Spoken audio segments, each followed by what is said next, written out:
Energy Ready Homes training webinar series. We're excited that you can join us today for our final Voice of the Builder webinar of 2017, focusing on affordable home builders. We have a treat for you today as our presenters Rick Wertheim of United Way of Long Island and Michael Solito of Habitat for Humanity of South Sarasota County, Florida, will discuss how they build some of the highest performing homes for a segment of the population that in many ways needs it the most. Today's session is one in a continuing series of training webinars to support our partners in designing, building, and selling DOE Zero Energy Ready homes. My name is Alex Krauke, and I provide account management support for the program. I'll take a moment to cover some general notes on webinar housekeeping. All attendees will be in listen-only mode. However, we do invite you to ask questions throughout the session in the questions section of the GoToWebinar program. We'll monitor these throughout the webinar, and after the presentation, we'll have some time to go over your submitted questions that weren't answered. This session is being recorded, and it will be placed on the resources page of the Zero Energy Ready Home website. Please allow some time for this since it does take a week or so to go through the process of being added online. We will notify everyone once everything is uploaded. Now I'm going to do a quick introduction to Rick. Rick's been involved in the affordable housing sector for 25 years, starting as an architect working on community development projects, and then moving on to be the construction director for Habitat for Humanity on Long Island. And now presently, he's the Senior VP of Housing and Green Initiatives at United Way of Long Island. His passion for high-performance affordable homes is only matched by his desire to improve the housing condition for all Long Islanders. And we are very excited to welcome Rick to our webinar. So go ahead, Rick, take it away. Thanks, Alex. And good afternoon, everybody. I'm just going to cycle right through to our first slide and just jump in. At United Way of Long Island, we serve a suburban population of 3 million people. So we have a whole lot of residential homes here. And we happen to be one of the most expensive segments in the nation, probably second only to San Francisco. Our housing costs are very high. Our utility costs are very high. The cost of living here is extremely high too. So the need for affordable housing is dire. We do building and developing of primarily 3 segments. We'll do special needs homes. That's like developmentally disabled housing, physical or mental disabilities, autism, HIV or AIDS, substance abuse, those type of projects. Special purpose homes, on the other hand, are housing for seniors or veterans, some group homes, domestic violence shelters, short-term emergency housing. You could kind of package all the other type of special purpose homes into anything that doesn't have to do with special needs. And the topic we're going to focus on today is affordable homes. And that is a difficult segment to address because how do you do affordable housing in an area where the costs are really high? We can look at the macro of affordable housing, and the macro says that communities need affordable housing to house folks who are low to moderate income, who are sort of workforce housing participants. We need to develop a workforce to support the economy, so we also need to have housing for those folks. So how do you do that where it's really high cost? And that's what I'm going to try to sort of dive into and discuss today. Just to throw out for some comparison, just give you an idea of what we're dealing with high cost areas. Our income is typically 75% higher than the nation, but our home costs are 250% higher. And that's really difficult because we pay disproportionately more for housing than anywhere else in the country. Therefore, we have to come up with affordable housing solutions. We have to come up with a way to get people to survive on Long Island. And we have something called the brain drain, where young people coming out of college with their degrees are choosing not to come back. They're going to other areas of the country. We're losing our talent. on Long Island because we don't have the capacity to come up with an affordable housing solution. That's why United Way of Long Island has really made it a community impact initiative, a way for us to target what's a real problem in our suburban areas, to get our young people the opportunity of housing that they could come in once they're starting their careers, once they're starting to look for their first time home, as opposed to just leaving the area. So it's interesting when you kind of look around, and it seems that everyone looks to the internet today for the definition of anything. Wikipedia has an interesting kind of definition. Affordable housing is deemed affordable to those with a median household income, is rated by the national government or some sort of jurisdiction that gives you an affordability index. They're just trying to gauge the type of housing in an area to some sort of index. I like HUD's definition, which pretty much says housing for which the occupant is paying no more than 30% of his or her income for gross housing costs, including utilities. So that's a good indicator, and that pretty much will tell you where you are in the affordable housing sort of barometer, where it is you would be regionally. And I just want you to pay attention to the red segment, which talks about utilities, because we're going to spend a little time on that. So what we found through trial and error and really working through different scenarios is there's an underlying formula for affordability. We choose to produce a home that incorporates good design practice. And good design practice on affordable homes is key because everything for us starts from the plans. We like to build to a module. We're working towards a house in the box.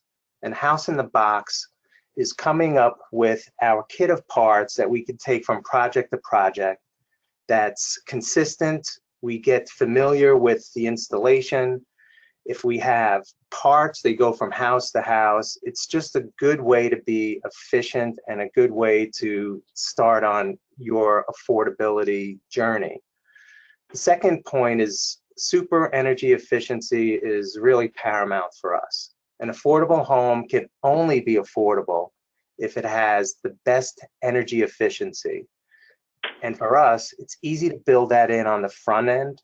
And while we're framing, we want to have a very high efficient building envelope. Once we have a building envelope that's really efficient, we could then move into right-sized mechanicals, and mechanicals that really push the envelope for what it is that they're looking to perform. So 90+% efficiency is what we always want to do. We're looking for natural gas whenever available. We do see that there's opportunities for some other technologies like geothermal and heat pumps, and depending upon your region, your utility rates, and the resources required to get those different technologies done, those can be a consideration for affordable homes.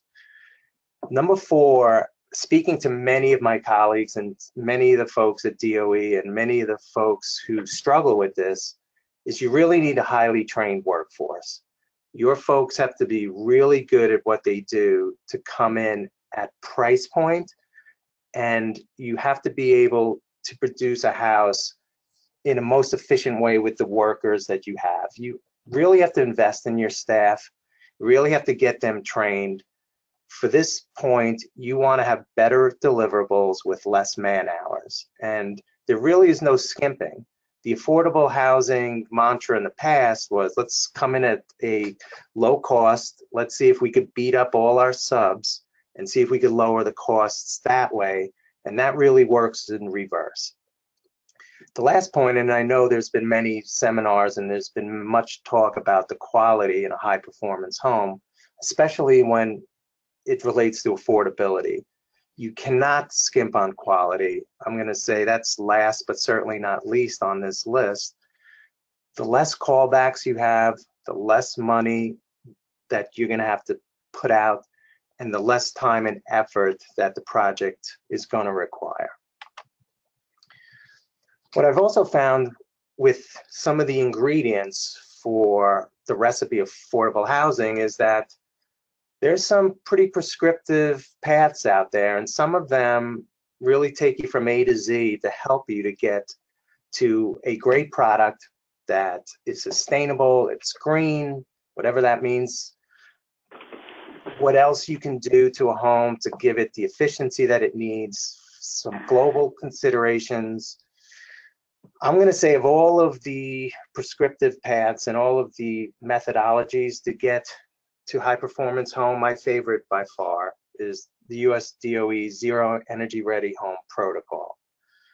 We've had a lot of success with this program. Many of our building professionals are able to access the resources behind Zero Energy Ready homes.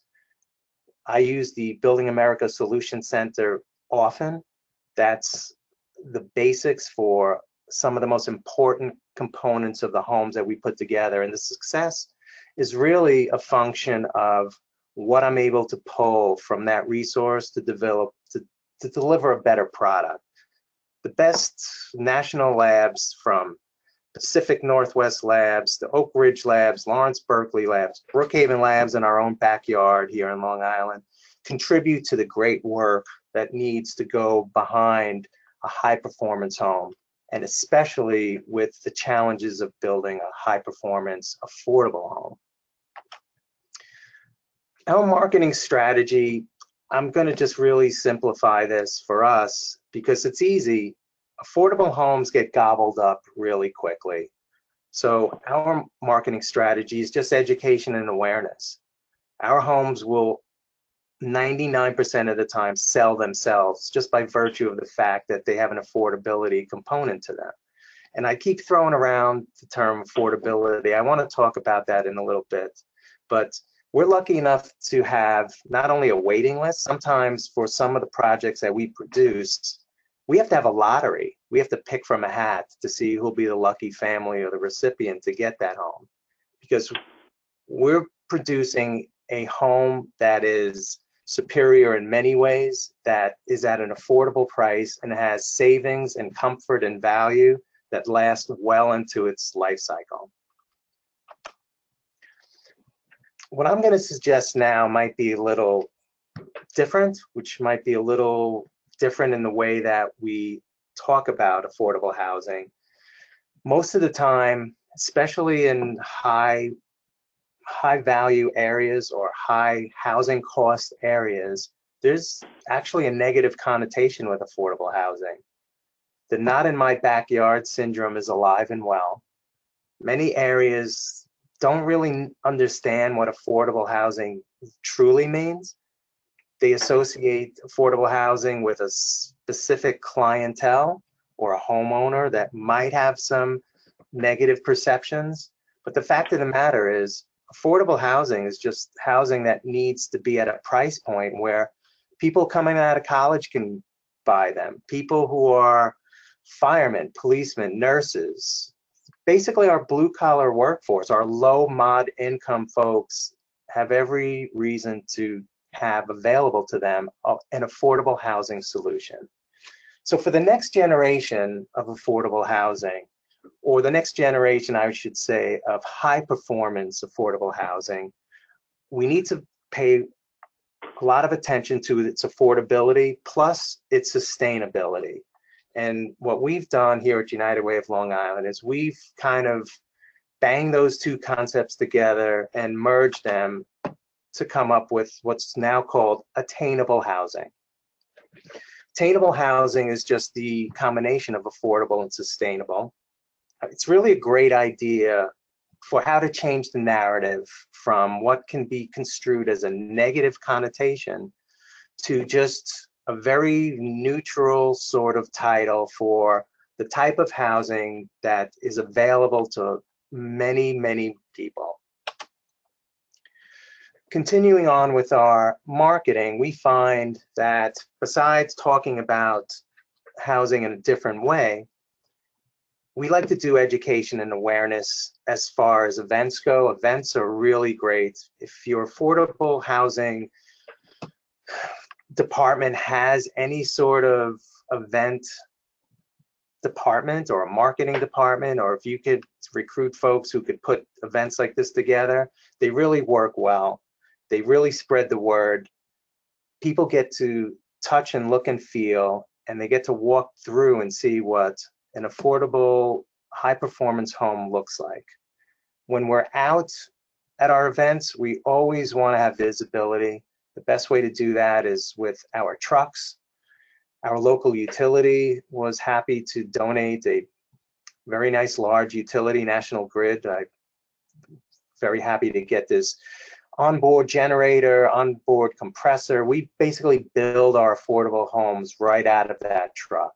And that truck has a lot of visibility. And I think the messaging for what it is that your housing strategy in your affordable housing program should translate right to the trucks that you drive around with and park in front of your sites. Here's our challenges. Our challenges, I'm not going to say there've been many, but there's a significant amount of challenges, especially when we walk through the building department. High performance homes, especially for an affordable house, when you bang a lot of stuff into a small, let's say 11, 12, 1,300 square foot envelope, gets very challenging for the building departments. Talking about hot roofs, talking about different double wall strategies, talking about all of the components that many of you on the call who know what I'm talking about have challenges with building science as it relates to affordable housing project. The trade reluctance is significant. A lot of our subcontractors are not really willing to entertain the notion of high performance home detailing. The underskilled workforce, or the lack of a skilled workforce for contractors who are building affordable housing, is a real problem, and I've heard that often across the country. One of the bigger challenges is the cost of the high performance equipment. How can you actually build a price point product that has component parts that actually cost more than a code built home? And what complicates and makes things even worse is that the design professionals that you're looking to get your plans drawn up and gotten through the building department are not only unfamiliar with what your product and mission are, but they don't know how to convey and communicate that well enough to get through the building department without incident. So we like to just meet with the building department, get the inspectors on board with what we're doing. We walk them through as a pre-meeting, and they actually entertain the idea of meeting us in advance of submitting the plans for plan review. And we work through some of the challenges. We work through some of the differences in opinion between some of the code versus building science issues. And once we get them involved, they take more ownership, and it's been working out really well. And I suggest you do that at any cost possible. On that same note, we like to involve the trades in our process as well.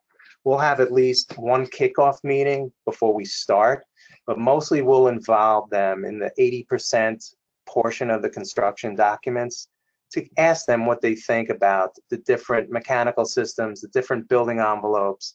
How are we putting rigid insulation and hanging windows? The more we involve the trades in the process, it leads to a better product for our decision-making process. I'm going to talk a little bit about utilizing some innovative workforce options, and we'll get to that in a couple minutes. But I really think that we as a group need to rethink our cost versus value equation. We really have to think about that we can't just put low-priced items into home and call it affordable housing. We have to think about what the value of the equipment we put in, the value of the building materials is, as it relates to a different analysis. All I can tell you is that I work at a pretty big company. We have 50 people here, and our CFO, who knows very little about construction, he just looks at our spreadsheets, he looks at our numbers, and he looks at how long and how little we pay in operational costs. And If our CFO tells me that this is a no-brainer, why doesn't everyone else do this? Then I think that's a really good entree into how it is that we lay out our costs and look at it from a different perspective. The last part, coming from that song we all know, breaking up is hard to do. We do need to divorce ourselves from the folks who put our projects together on the professional level. So our architects or our engineers that we've been dealing with, and really pushing them to keep up with us on building science developments or high performance home building detailing. You should just do it. You should just look into finding like-minded professionals who have the same passion for building affordable homes, coming up with that really difficult solution of balancing cost and value, and leaning on each other to come up with a great product that will be flying right through the building department. So here's a great workforce development option. There's a program out across the entire country called Youth Build. And these programs are already funded by the US Department of Labor, where we take low-income, minority 18 to 24-year-olds who are out of school, out of work, and they get OSHA trained, they get pre-apprentice vocational training. They are basically a brand new workforce that's being trained for you. I would just go on the Youth Build website, go type in by your area. There's local programs across the entire country. You have a workforce that's ready, willing, and waiting, and they've been trained. And they've been trained in many programs across the country in high performance home building, some green building, and many of them not only know what a blower door is, they know how to operate them. There's plenty of veteran programs out there, and the helmet to hard hat programs, the hard hat heroes. We run a Vets Build program right here, and veterans coming back from Iraq and Afghanistan are very willing to enter a field where they have high growth, high demand opportunities. So I would encourage you, from your workforce problems, to look for many of the veteran programs where they have very robust trainings to support this high performance home building initiative. And if you don't have either of those two programs available to you, just look through your local Department of Labor. Different counties have regional Department of Labor offices, and there's plenty of tech school options as well. But workforce and getting efficient on the job site is really important. The main takeaway for attainable housing is that it just cannot be first cost anymore. You have to strike the dialogue of square foot cost from your repertoire. You have to really look at building affordable homes based on its life cycle cost, because affordable homes by definition will have savings built in for the life of the project, and that's true affordability. First cost homes, and I gotta say, in my early career as an architect, I have a lot of guilt for building pretty much HUD vanilla boxes, because our directive was, let's do as many housing projects as we can for the lowest cost, get people into homes. And that model is not successful, because those homes now have the highest costs, the highest maintenance, and they waste the most energy. They're the energy hogs of the neighborhood.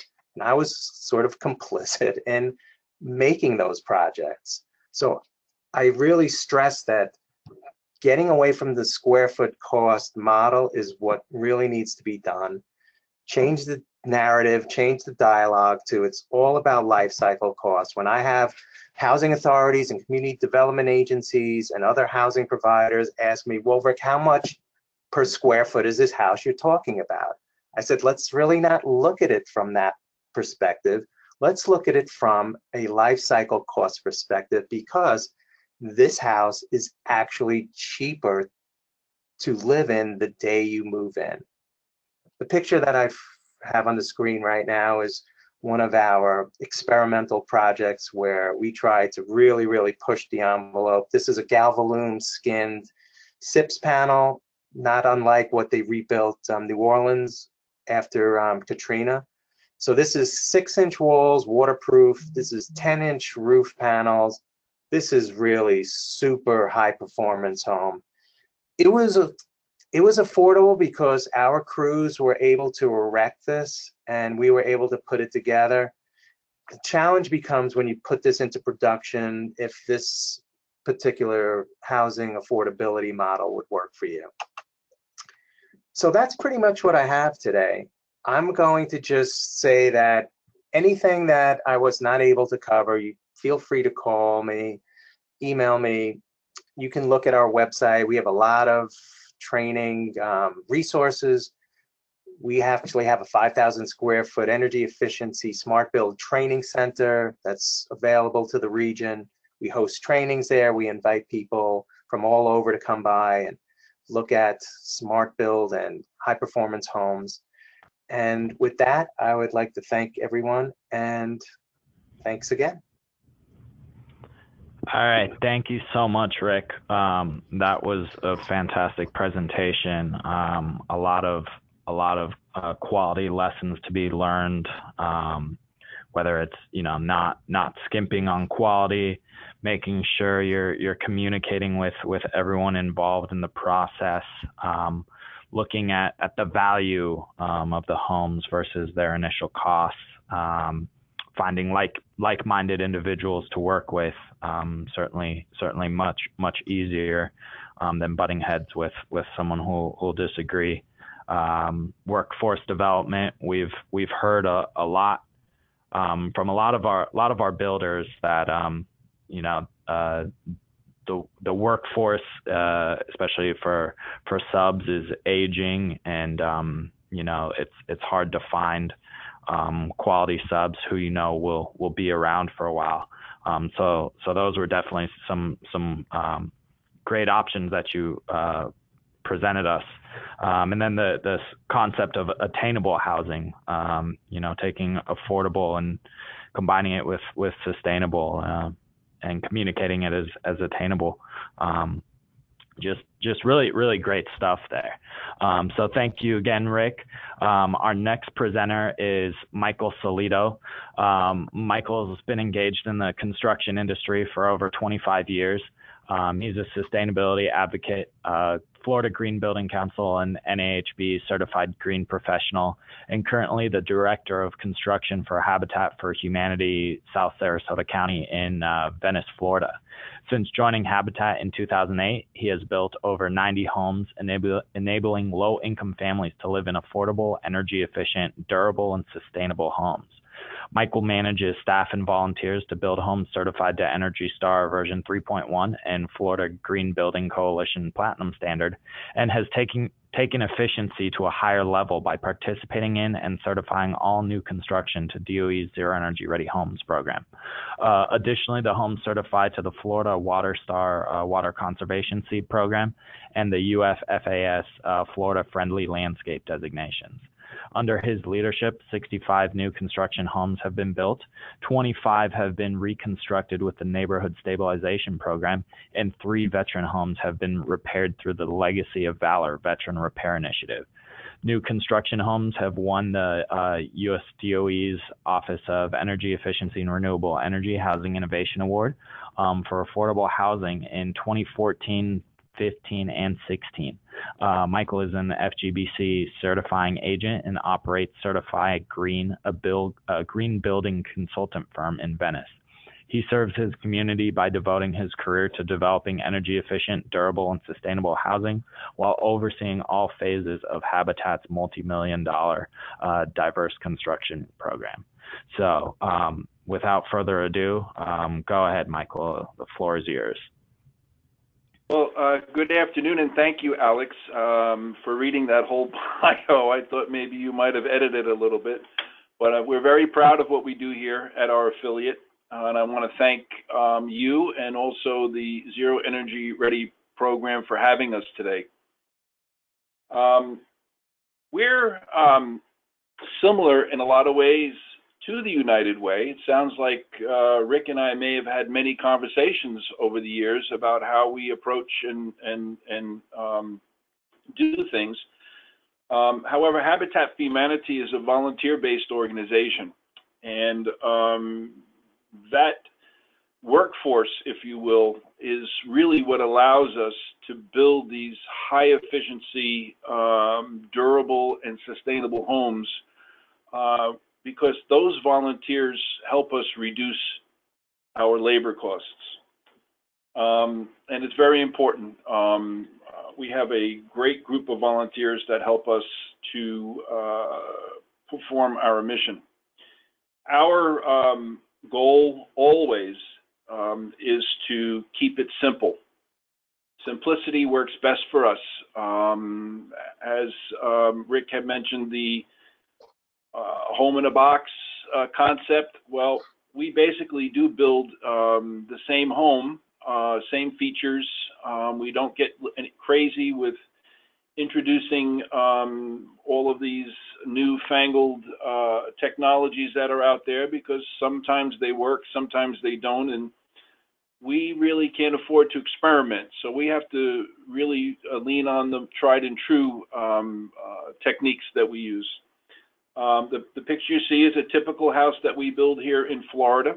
Our goal here is to build a very durable home, because we have to build to certain wind standards. I don't think that they do that in many other areas in the country. 160 miles per hour is what we're building to now. So all our homes are built utilizing concrete block, and we have many different techniques for tie downs for the trusses and so on. Our mission is to provide safe and decent housing, and of course now it's we want to make sure that they're efficient. To those folks that are in need of this type of product, we too have a waiting list. People come through to our program mostly by word of mouth. We don't have a big budget for advertising, marketing, and so on, and we do it in different ways, and it works for us. Our commitment to Energy Star and Zero Energy Ready homes is 100%. We started Energy Star, I think, back in 2009, 2008, and the Zero Energy Ready program, I believe, was around 2013, 14. So, moving on.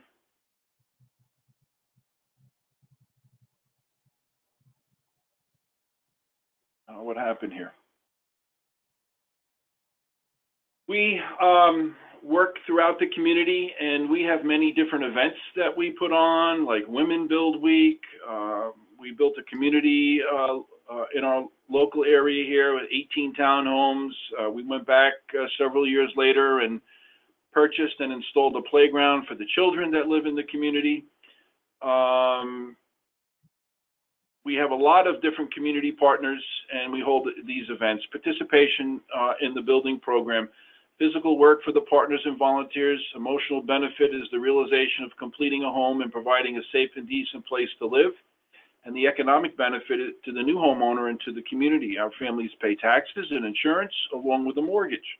Our homes are sold and not given away. Some people think that Habitat is a giveaway program, but it's not.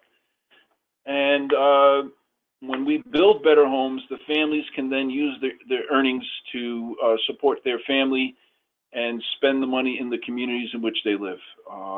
And because our homes are built better, it lowers the cost of maintaining the home. Our program has been featured in many publications and blogs, recently in Green Builder magazine, in their Building Science blog.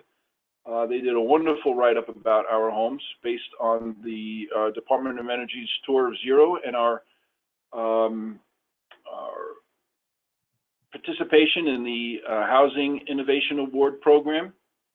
And we've also had local stories done by media, newspapers, and we also do a dedication when we build our homes.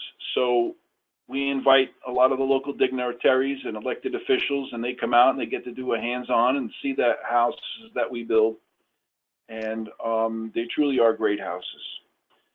So we like to call our homes, yes, we are in the affordable housing business, but we really strongly believe that energy efficiency equals affordability. So we've kind of just basically leaned on the performance aspect of the home, calling them performance homes, which are very affordable, by the way. And so this is another photo of a typical home that we built here in the area. This particular house won a Housing Innovation Award, and I was honored to have the award presented by Mr. Rashkin, Sam Rashkin. And I just wanted to pass that along. Zero Energy Ready Homes. We build our homes to the Energy Star protocol, but we take it to the next level. When we first started this, I had met Sam at a conference in Orlando and was looking at the requirements, and I just thought to myself, how would we ever do this within the world that we live in? Because, you know, we don't profit on any of our homes. Everything is done with donations, grants, and it seemed to be an impossibility. But I said, you know, I'm going to give this a shot. So we did our first home, and I saw how much better the home was. I saw how intuitive and smart the choices were that we were making. Looking at the building envelope and the duct systems, the water efficiency, the lighting and the appliances, the indoor air quality, and giving our homeowners the ability to install a solar system if they should so desire at some point. It really was a no-brainer. I know everybody uses that term, but it really was. We were building much better homes that were performing better, that were scoring better, better HERS scores. You know, we introduced the Florida Green Building Coalition's green building program, and combined with the others that we certified to, like Florida Water Star and the Florida Friendly program for landscaping, we have homes that are built that are actually better than the homes that are built here by the local, you know, national builders. They don't know how we do this, and I love talking about it. I love telling them all the time, you know, why can't you do this? We're a nonprofit, and we're able to produce a beautiful home. It's a good-looking home, and it's efficient, and it's durable. Our goal was to come up with a model that would outlast the mortgage of the home, you know, for the homeowner, because most of our homeowners stay in beyond the mortgage. We went back and we looked at some of the older homes that we had built, and my God, what was happening, you know, the homeowners spending so much money on maintenance and repair because of no controls over the work, the techniques, the equipment that was being installed. This opened our eyes to a lot of different aspects to home building. And a couple of photos here of some of the techniques that we use, the sort of the meat and potatoes.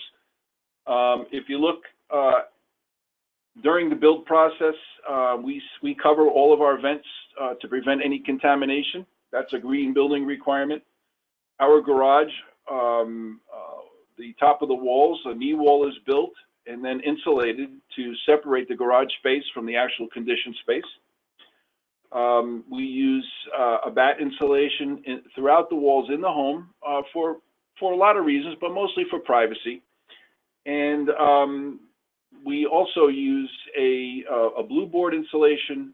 We fur it out on the inside wall, and then we cover it with this product by 5-Foil, which is a foil-based perforated vapor shield.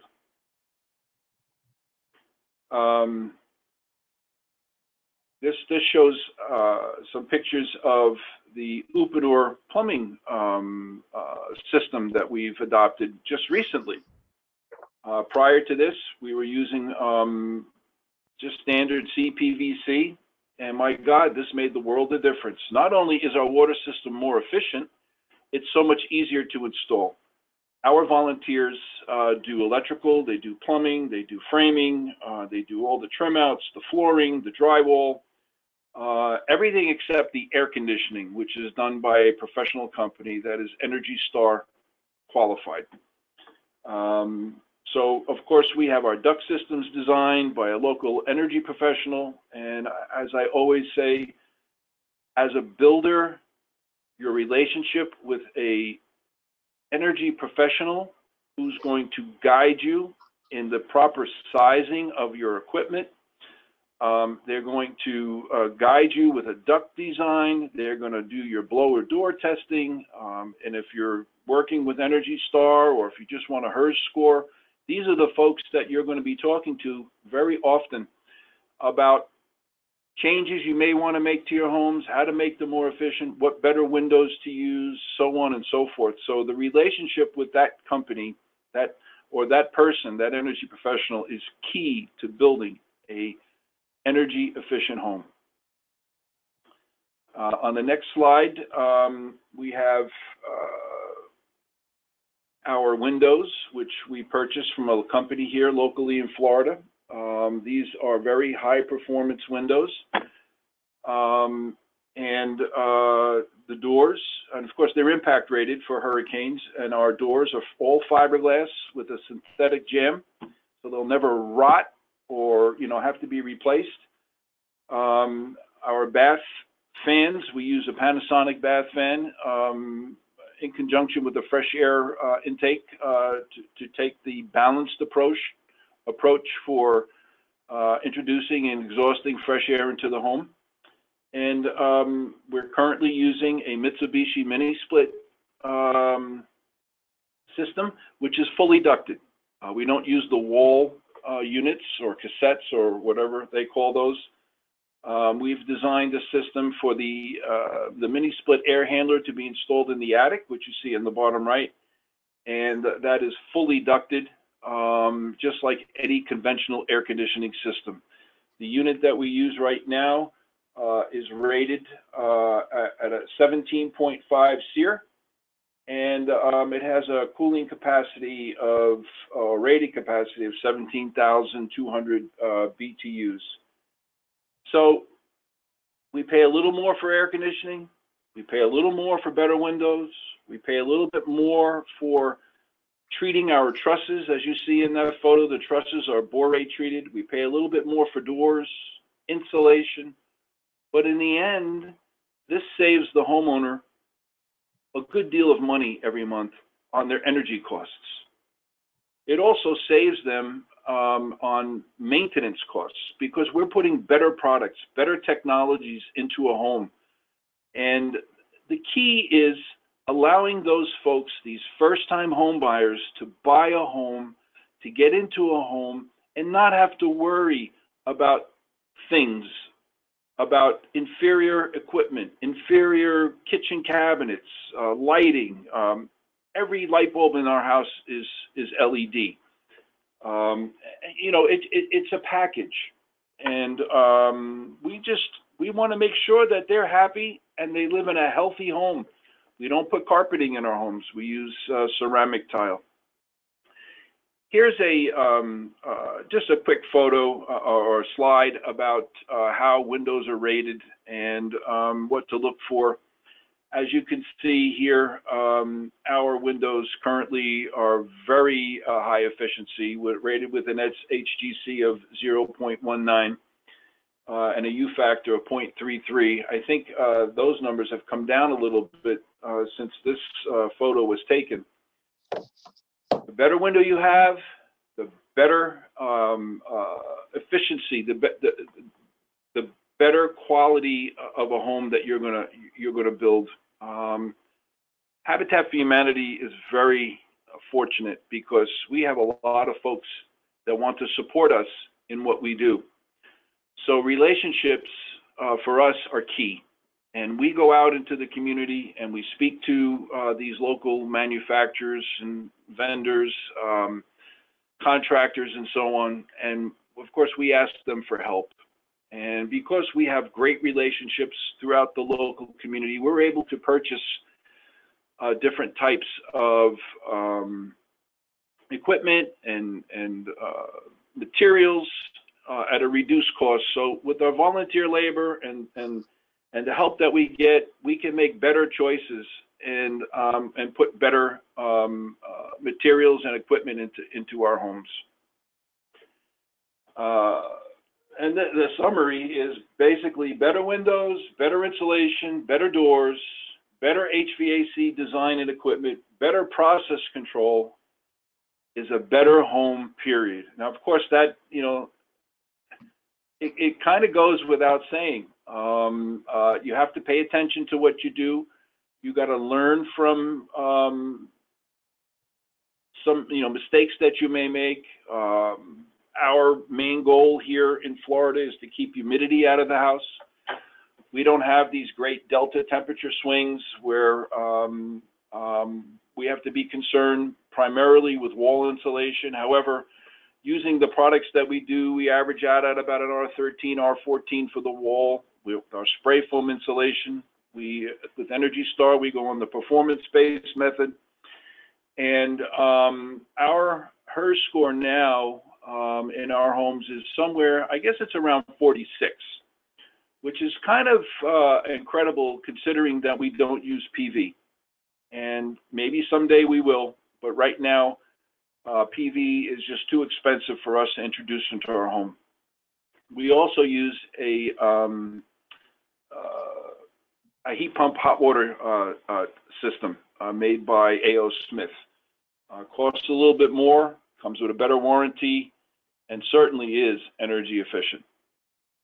So the challenge we faced in the early days was convincing our board and our executive director that this was the way to go, to build a better home, a longer lasting home, a healthy home, and an energy efficient home. And we had to get everybody on board. But once they saw the product and they understood that our homes have a $40 to $50 a month energy bill. Of course, we don't use a lot of heat here in Florida, but with air conditioning is the key, and it's on every day. Once they realized that, and we started getting the success stories from the partner families that were purchasing our homes, it was a no-brainer. Our volunteers had a little tough time adjusting to all the little techniques that we wanted to do, but once they got on board with it, once they heard the stories, met the homeowners, came to the dedications, we just will never look back. So our commitment to Energy Star, to lower HERS score, to the Zero Energy Ready program will continue, at least for as long as I'm here. Anyway, basically, you know, I can talk all day about the houses that we build, but I think you probably heard enough. We've been featured in some different blogs and stories. We work very closely with the Florida Solar Energy Center, with the Florida Green Building Coalition, with the Florida Water Star program. We work as consultants. People call us from all over the country and we explain to them what we do. We're featured on the Tour of Zero. We won the Housing Innovation Award for 3 years. We skipped last year, but I think we're going to submit again in the following, in this upcoming year. And we also have some Zero Energy Ready case studies that are available online. So if anybody's interested in some of the techniques or materials or things that we do, please give us a call, send us an email. We'd love to talk to you. And really, that's about it. Great, thank you, Michael. That was another great presentation. Touched on a lot of important points. Simplicity is something that we've heard multiple times from multiple builders. I think a former speaker of ours, Jay Epstein, mentioned the simplicity of the build.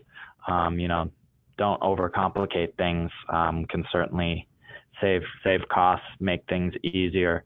You know, you touched on higher initial costs. They allow for reductions, significant reductions in a lot of cases, in energy and maintenance costs over the lifetime of the home. You know, you focus on how this can be done, and it should be done. And if you guys can do it, everyone else should be able to. I guess the last point I wanted to touch on is similar to Rick's, working with like-minded individuals. And you're speaking about working with your raters, and it's not just about making your life easier, but there's also kind of a knowledge share that can be had when working with other like-minded professionals in the industry. So again, thank you both very much for these two wonderful and informational presentations. We've had some questions come in, so I'm gonna read through some of them. Unfortunately, I probably won't be able to hit them all, but I'll try and get to as many as possible. Some of them are for you, Rick. Some of them are for you, Michael. Others are for both of you. So I will try and distinguish when I can. So the first question for Rick. One of the homes that you showed had SIPS panels, and the attendee was wondering what the foundation was for that home. So that particular home, we did 2 of them, and they were identical. One, we did a full basement with superior walls, which is a pre-engineered drop-in-place foundation system, no footing, just right on a compacted 10-inch gravel bed, and the other one was slab on grade. Perfect, thank you. And then for you, Michael, what's the cost difference for building to EF3 versus EF1? I'm not sure. I know what you mean by what do you mean EF3 to EF1? I believe they mean the enhanced Fujita scale. Sustaining hurricane force winds. Talking about you're talking about the wind code. Yeah. Well, here in Florida, we have mandatory wind codes, and the minimum that was put through with the Florida Building Code was 130 miles an hour. So our structures exceed that in many different ways, and we're looking at now with the impact windows and the hardware tie downs that we use for our trusses and so on, including the structure of the building, the block, that we will withstand 160 miles an hour. So the cost difference on that, well, when it's mandatory, you really even can't consider that because you have to build it to that. But building a block home is more durable in our area than doing a stick build. So we really haven't cost that out because we're looking to build a better house, and we feel that block is better. I don't have a number for you on that, but I would think that if you had to go between the 130 and the 160, it would be minimal. It's just to be a stronger strapping and things like that in a concrete block, poured cell, poured lentil home. Got it. Thank you. And you mentioned, being better. And, some people understand this as, just equating to being more expensive. So what's offsetting this? Is it the voluntary labor pool? Is it, the lifetime savings that homeowners have on their energy bills and their maintenance costs? Maybe their health costs. What's your answer to that? Well, yeah, I mean, it's a combination. It goes right down the line. Reduced energy costs, reduced maintenance costs, replacements, that return on investment. We're putting in a better air conditioning system, but because we use a Mitsubishi Diamond dealer that's Energy Star qualified, we get a 12-year warranty. Okay, we don't pay extra for that. And it goes on and on. The hot water tank is 10 years. These houses are solar ready. So if and when the market for solar panels comes down, then we can truly make it a net zero home by doing that, incorporating some of these techniques. The houses are much more durable than stick build. I know stick build can go faster, and it may be a little bit of a cost difference there. But for us, it's a no-brainer. We feel that we're building a much better product. And actually, in our area, most houses are block now anyway, so because of the hurricane requirements and so on. Got it. And Rick, do you have anything to add to that? Well, we are not production builders. We consider ourselves demonstration home builders. So a lot of the homes that we build are meant to be a case study for the industry. And we've done ICF, we've done SIPs, we've done OVE stack framing. We've done just about every high performance housing model. And I could tell you from the affordability side, the stack framing is really the best way for us to go, and it produces a good, better product at the lowest cost. Perfect. And that kind of segues into the next question. What's your typical cost per unit for these homes? So I was waiting for someone to ask that.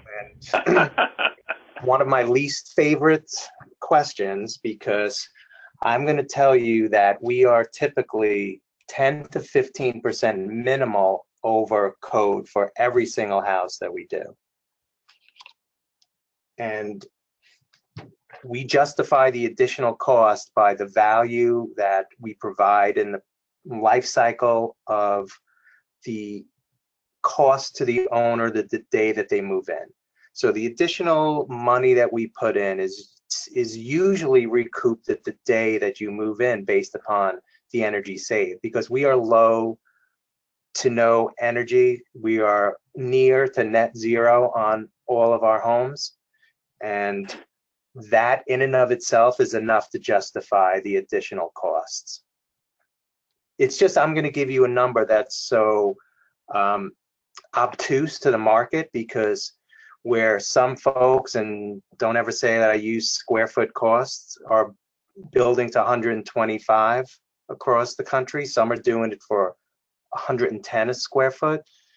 We're up to the 130, 40s, and some of our larger products are $150 a square foot. And for the folks on the call, they will gauge that properly. But if I speak that to someone else, their brain shuts off, and then they just don't even entertain the notion of high performance homes and what they really need.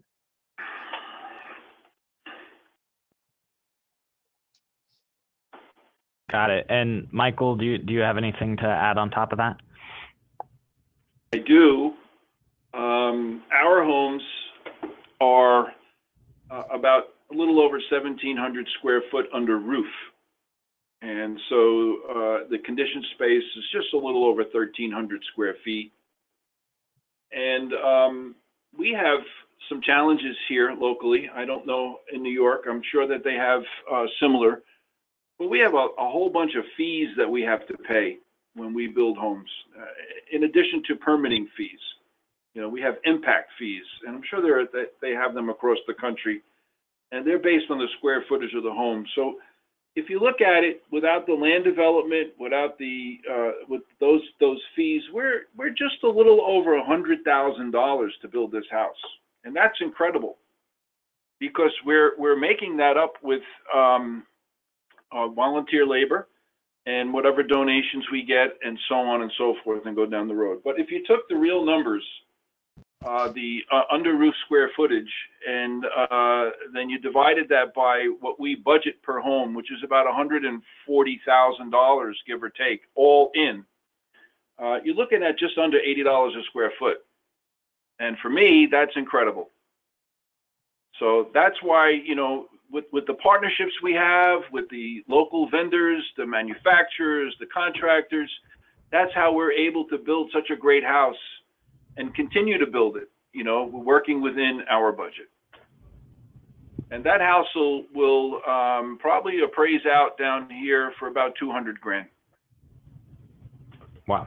But of course, we don't sell it for that. We sell it based on the median income. So we don't do a cash at closing on these homes, so we never get that money back. Habitat holds the mortgage at a 0% interest. So we get it back in a payment of $400 or $500 a month with taxes and insurance. That's how we get the money back on our homes. And then what we do is we have a program where we work with local banks that maybe will purchase our mortgages, we'll sell them to them in bulk, and we'll get funding back, and then we put it back into the building program. It's a very complicated business program, but it works. Yeah, and you guys are very successful at it. And here's kind of a little bit of a different question, but we're starting to see it more and more. For both of you, are you choosing to install electric vehicle charging systems, or have you considered doing that at all? I'll take that first. No, I have not. We build to a very specific clientele. They are very young, mostly low income, and extremely first-time home buyers. Meaning that they don't really have much experience with the operation of a home. And to me, that's a bell and a whistle. It may be something that we would consider. I would even think about, if it was something that was needed, we may even go back and install it for them. However, now we don't see those folks spending that kind of money to buy that kind of vehicle. Do you follow what I'm saying? Yep. Those vehicles are very expensive, and we're working with folks that are not don't have the ability to purchase that kind of a product. Mm-hmm. I'd love to do it, but it doesn't make sense in our world. Yeah, Alex, it's interesting you asked that question, because our first project on the boards for 2018 is a partnership with Suffolk County, Long Island, New York, where we're doing a 1,200 square foot ranch that's completely solar, going to be net zero with a charging station. And there you go. This is really meant to be for first-time home buyers. It's meant to target millennials. Again, our problem is with a brain drain is keeping our young talent here. And a lot of young people do see the value of EV vehicles. And right now there do happen to be a lot of, there's a NYSERDA rebate for vehicles. I just did the math, and you can get a brand new 2017 Prius Prime for $19,000 out the door, and plugging right into the house charge that has zero impact on the electric usage of the house as a whole.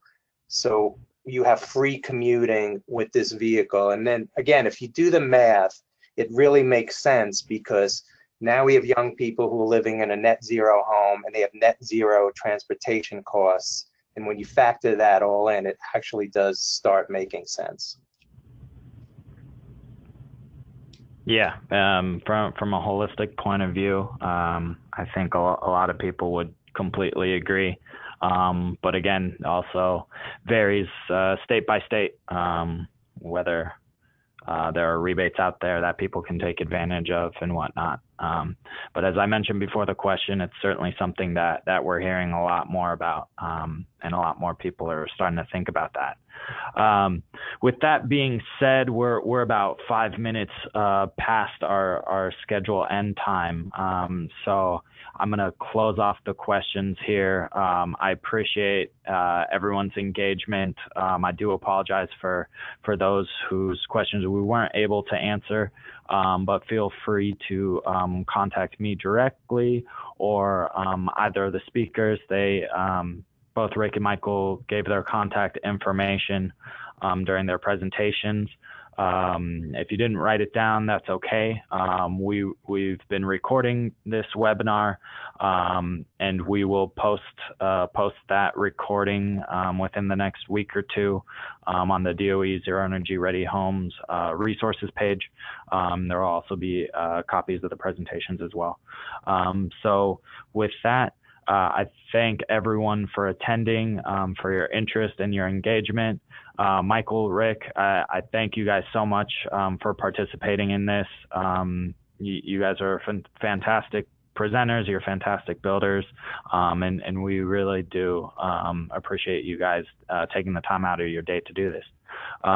So with that, I hope everyone has a happy holiday, a happy rest of your 2017, and we will see you in the new year. Thank you. Thanks, Alex.